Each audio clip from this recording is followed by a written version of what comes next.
Եվրոպացի մոտ 2 տասնյակ փորձագետներ առաջիկա 2 տարիներին կաջակցեն Հայաստանին հիբրիդային սպառնալիքների դեմ պայքարում։ Եվրոպական խորհուրդն այս շաբաթ կանաչ լույս վառեց մեր երկրում քաղաքացիական նոր առաքելության մեկնարկին, որը կօգնի պետական կառույցներին դիմակայել ստին, կեղծիքին, ապօրինի ֆինանսական հոսքերին ու կիբերհարձակումներին։ Եվրամիությունը դիմակայուն անկախ Հայաստանի և սեփական ճակատագիրն ընտրելու հայ ժողովրդի իրավունքի մեծագույն պաշտպանն է։ Մենք կապահովենք, որ Հայաստանը միայնակ չմնա արտաքին հարկադրանքին դեմ հանդիման։ Հայաստանում հիբրիդային սպառնալիքները հատկապես սրվեցին խորհրդարանական ընտրություններից առաջ։ Այդ շրջանում Երևանի դիմումից հետո Եվրամիությունը Հայաստան ուղարկեց արագ արձագանքման խումբ, որն աջակցում էր պետական մարմիններին, սակայն ընտրություններից հետո մասնագետների գնահատմամբ սպառնալիքները ոչ միայն չնվազեցին, այլև նոր դրսևորումներ ստացան, ուստի որոշվեց ձևավորել երկարաժամկետ առաքելություն։ Արդեն մի քանի տարի է, որ նման սպառնալիքների հետ Հայաստանի Հանրապետությունը բախվում էր, բայց վերջին շրջանում դրանց ծավալը աննախադեպ էր արդեն դարձել եւ ոչ միայն Հայաստանը, այլ ընդհանրապես կարծում եմ շատ պետություններ միայնակ չեն կարող նման սպառնալիքների դեմ պայքարել եւ այս կոնտեքստում համագործակցությունը այլ գործընկերների հետ, որոնք ունեն նման փորձ, շատ կարևոր է եւ այս առաքելությունը, որը արդեն Հայաստանում կմեկնարկի, փոխշահավետ համագործակցություն է մեզ համար սովորելու եվրոպական փորձից, թե ինչպես կանխարգելել է սպառնալիքները եւ նաեւ եվրոպացի գործընկերների համար տեսնելու, թե ինչ նոր դրսևորումներ են սպառնալիքները ստանում։ Քաղաքացիական նոր առաքելությունը չի զբաղվելու սահմանների դիտարկմամբ կամ անվտանգության հարցերով։ Դրա հիմնական նպատակը պետական կառույցների կարողությունների զարգացումն է։ Առաքելությունը կգլխավորի ռումինացի դիվանագետ Կոսմին Գեորգե Դինեսկուն, որը նախկինում ղեկավարել է Մոլդովայում Եվրամիության գործընկերային առաքելությունը։ Հենց մոլդովական փորձն էլ հիմք է դարձել նման ձևաչափը Հայաստանում ներդնելու համար։ Առաջին այդպիսի առաքելությունը գործել է Մոլդովայում 2023 թվականից առ այսօր գործում է 2 տարվա մանդատ է ի սկզբանե ունեցել, այնուհետև եւս 2 տարով երկարաձգվել է մանդատը եւ ահա այս տարվանից այդպիսի առաքելություն գործելու է նաեւ Հայաստանում։ Մոլդովայում այդ առաքելությունը շատ կարևոր դեր է կատարում է ունեցել, օրինակ համահեղինակելով Մոլդովայի ազգային անվտանգության ռազմավարությունը, նաև ստեղծելով ստրատեգիական հաղորդակցության նպաստելով, ինքը չի ստեղծել, այսինքն իշխանությունն է ստեղծել այդ առաքելության նպատակը օժանդակելն է կարողությունների ձևավորմանը, այդ ոլորտում փորձի փոխանակմանը եւ այլն, եւ նաեւ ինստիտուցիոնալ շրջանակի ստեղծմանը եւ կայացմանը։ Ինչպես Մոլդովայում մեզ մոտ նույնպես եվրոպական արագ արձագանքման խումբը դարձավ Ռուսաստանի եւ ռուսամետ շրջանակների թիրախը։ Մոսկվայից անգամ պաշտոնական հայտարարություններ հնչեցին, թե Եվրամիությունը միջամտում է Հայաստանի ներքին գործերին։ Պաշտոնական Երևանը նման գնահատականների հետ համաձայն չէր եւ չէ։ Արտաքին գործերի նախարարի տեղակալ Վահան Կոստանյանը շեշտում է, սա Հայաստանի ինքնիշխան որոշումն է։ Կարծում եմ մեր բոլոր գործընկերները պիտի հարգանքով մոտենան Հայաստանի Հանրապետության սուվերեն որոշմանը, համագործակցություն ծավալել այս ոլորտում եվրոպացի մեր գործընկերների հետ։ Չնայած պետք է նաև նշել, որ այս համագործակցությունը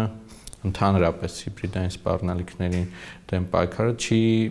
սկսվում եւ ավարտվում միայն Եվրոպական միության հետ հենց այս գործիքով աշխատանքներում կան մի շարք այլ նաև միջազգային համագործակցություններ այլ գործընկեր պետությունների հետ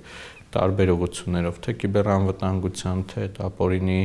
ֆինանսական շրջանառության եւ թե ապատեղեկատվության ոլորտներում։ Հայաստանի դեմ հիբրիդային սպառնալիքների հիմնական աղբյուրներից մեկը շարունակում է մնալ Ռուսաստանը, փաստարկում են քաղաքասարակության ներկայացուցիչները, սակայն Մոսկվան միակը չէ։ Մենք բավական այսպես կոմպլեքս հիբրիդային սպառնալիքների կիզակետում ենք, օրինակ Հայաստանի այսպես եվրոպական ապագայի թեմայով հիբրիդային սպառնալիքները կարող են գալ Ադրբեջանից եւ Ռուսաստանից եւ ոչ Թուրքիայից օրինակ կամ ինչ որ այլ թեմաներով, թրիփի թեմաներով կարող են գալ այլ պետություններից։ Այս բոլորի հաշվառմամբ ինձ թվում է այս առաքելությունը կարևոր գործառույթ է իրականացնելու, հզորացնելու մեր պետական ինստիտուտները։ Եվրոպական համագործակցության խորացումը տեղի է ունենում չափազանց բարդ աշխարհաքաղաքական պայմաններում։ Ռուսաստանի եւ Եվրամիության միջև խորացող հակասությունների պայմաններում Հայաստանի յուրաքանչյուր քայլ կարող է տարբեր մեկնաբանությունների արժանանալ։ Ուստի Երևանը ստիպված է պահպանել հավասարակշռված դիվանագիտական քաղաքականությունը, նշում են փորձագետները։ Մեկի հետ ակտիվությունը հարաբերությունների արդեն մյուսի կողմից որպես սպառնալիք է ընկալվում, ուստի այս պարագայում դիվանագիտության գործն է արդեն շատ լուրջ լուրջ աշխատանքի արդյունքում պետք է մինիմիզացնել բոլոր ռիսկերը եւ փորձել նաեւ չառաջացնել ավելացված սպասելիքներ, կառավարել սպասելիքները, ի վերջո մենք այսօր գործ ունենք եվրոինտեգրման գործընթացի ակտիվության, խորացման, ընդլայնման, այլ ոչ թե անդամակցության։ Հայաստան-ԵՄ հարաբերություններում վերջին ամիսների նկատվող ակտիվությունը պաշտոնական Երևանը պատահական չի համարում։ Արտգործնախարարության պաշտոնյայի խոսքով բարձր մակարդակի քաղաքական երկխոսությունն արդեն վերածվել է գործնական քայլերի։ Դրա վառ օրինակներից է Եվրոպական հանձնաժողովի նախագահ Ուրսուլա ֆոն դեր Լայենի այցը Հայաստան, որն ընդամենը 2 ամսում եվրոպական բարձր մակարդակի արդեն երկրորդ այցն էր։ Կոստանյանի խոսքով Եվրամիությունը նաև արագ է արձագանքել Հայաստանի բարձրաձայնած կարիքներին։ Ի պատիվ Եվրոպական միության գործընկերների պետք է նշել, որ արագությունը որոշումների կայացման շատ բարձր է եղել, ինչպես եւ նույնը կարելի ասել առաջին առաքելության հետ կապված UMA-ի պարագայում,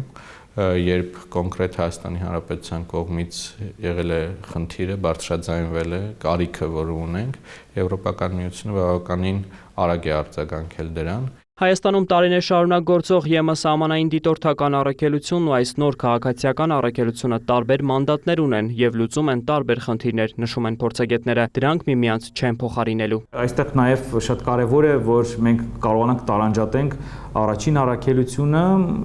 եւ երկրորդ, առաջինը ինքը նեյտրալ նախնականում, նախնական փուլում նախատեսվում էր, այսպես ասենք, որ երկու կողմից սահմանի լինեն եվրոպացիները, Ադրբեջանի մերժելուց հետո արդեն ոնց որ մի կողմում մնացին, բայց իրենք նեյտրալ առաքելություն են, բայց այս մեկը ինքը, այսպես ասենք, նեյտրալ չէ, այս մեկը ինքը աջակցող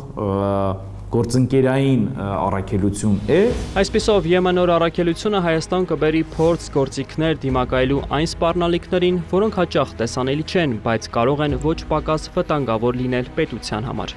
Վոլոդիա Մուշեղյան, Մհեր Կիրակոսյան, Սերյան Անտոնյան եւ Լիլիթ Հովհաննիսյան, Կիրակնորյա լուրեր։